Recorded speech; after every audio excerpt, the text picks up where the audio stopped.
Hi, third grade. I guess I wasn't watching the time on that one and it cut me off in the middle of it. Sorry about that. This is our last one, I believe. Patrick looked at him wonderingly. I never thought of that, he said slowly. So there'd be nothing to stop us, months or even years from now, from bringing Boone and Little Bear back again to visit. I don't know, said Omri. Maybe their time is different from ours. It would be awful if they were old or... But he couldn't say dead. Both Boone and Little Bear came from such dangerous times. Omri shivered and changed the subject. As for our brothers coming, all I want of my brothers is to keep that rat in its cage. The rat had been caught by Omri after a long, patient wait with cheese and a fishing net, and Omri had threatened Gillian with the worst fate imaginable if he let it get away again. The two boys went to Yap's after school and bought feast food for the ceremony, salted nuts, chips, and chocolate. Omri bought a quarter-pound of the best meat at the butcher's for tiny hamburgers. A teaspoonful would have been enough, but the butcher wasn't interested in that. They got bread, biscuits, cake, and soda from Omri's mother, and Omri sneaked another dropper full of the hard stuff, without which Boone would certainly not consider it a festive occasion at all. Omri was rather surprised Boone had agreed to be brother to him at all, but Boone actually seemed rather to like the idea.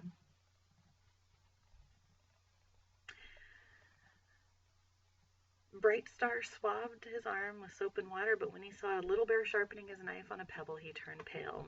It'll hurt, he muttered, but Patrick told him not to be a coward. We're just going to skip this part, guys. I don't think it's appropriate for me to read, so...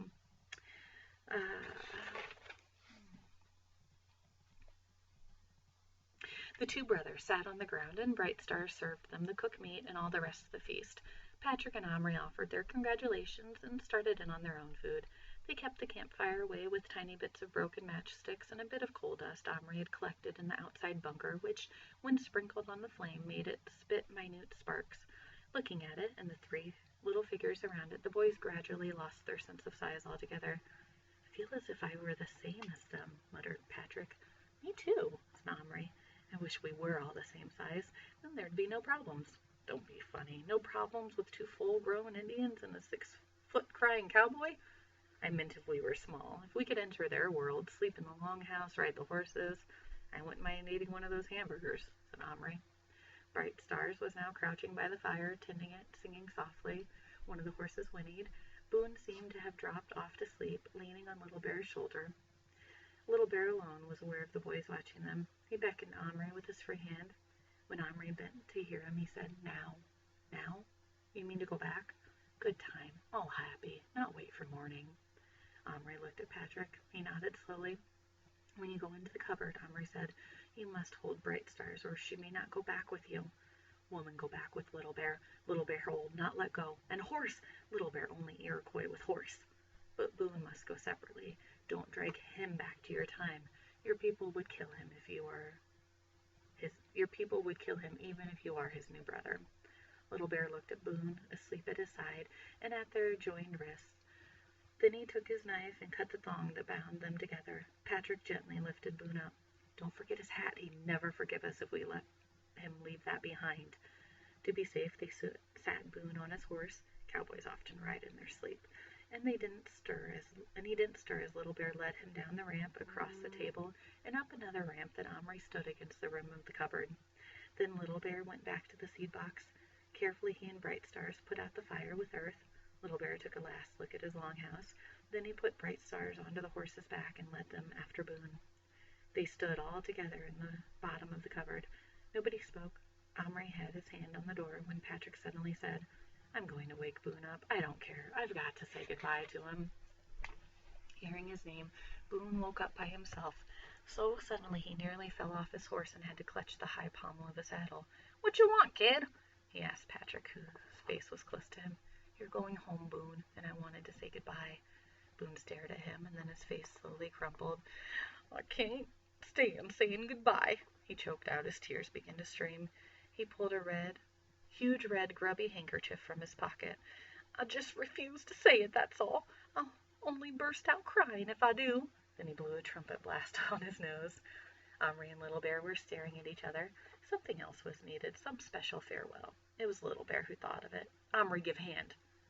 Omri put his hand forward. The horse braced his legs, but Little Bear held him steady. Little Bear took hold of Omri's little finger, drew his knife, and pricked it in the soft part. A drop of blood appeared. Then Boone solemnly pressed his own right wrist against the place and held it there. "Brother," he said, looking up at Omri with fierce black eyes for the last time.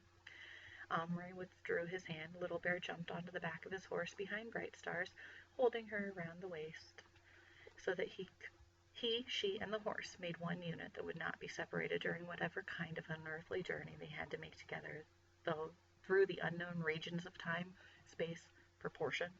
Little Bear raised his arm in the Indian salute. Omri held his hand on the door. He nearly couldn't do it. He had to set his teeth. Boone and his horse stood patiently, but the Indian's horse started to prance and sidle. It put up its head and gave a long, challenging neigh.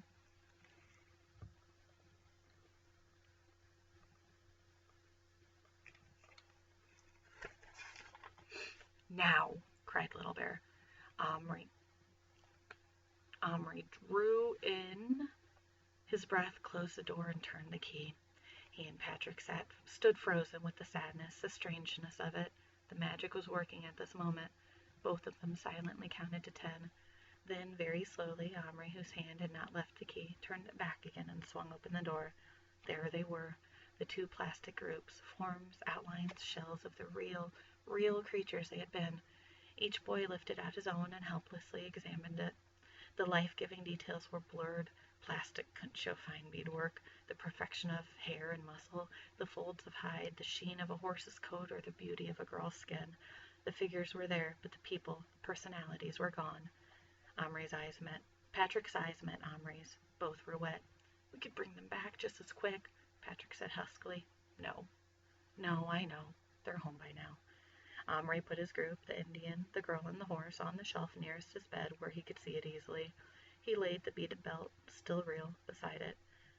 Patrick slipped the mounted cowboy into his pocket, keeping his hand around it almost as if to keep it warm. Then Omri took the key and left the room. His mother was in the kitchen, getting everyone a hot drink before bed. She took one look at Omri's face and her hands became still. "What happened? What's wrong?" "Nothing, Mum. I want you to keep this key. I lost it. Thankfully I found it again, but you told me it was important. Better if you keep it, please." She nearly refused, but then, looking at him, she changed her mind and took the key from him. "I'll get a chain and wear it," she said, "like I always meant to." "You won't lose it, will you?" She shook her head and suddenly reached for him and hugged his face against her. He was shaking. He broke away and ran back to his room, where Patrick was still standing with his hand in his pocket, gazing at the cupboard. "Come on, I've got to put all sorts of medicine in it," Omri said loudly. "Bottles of pills and stuff Mum's finished with. We'll pretend it's a doctor's drug cupboard, and we can mix lots of them together." His voice petered out. Those were silly games, such as he had played before. He didn't feel the slightest interest in them now. "I'd rather go for a walk," said Patrick. "But what shall I do with the cupboard?" asked Omri desperately. "Leave it empty," said Patrick, "in case." He didn't say in case what, but he didn't have to. Just to know you could. That was enough.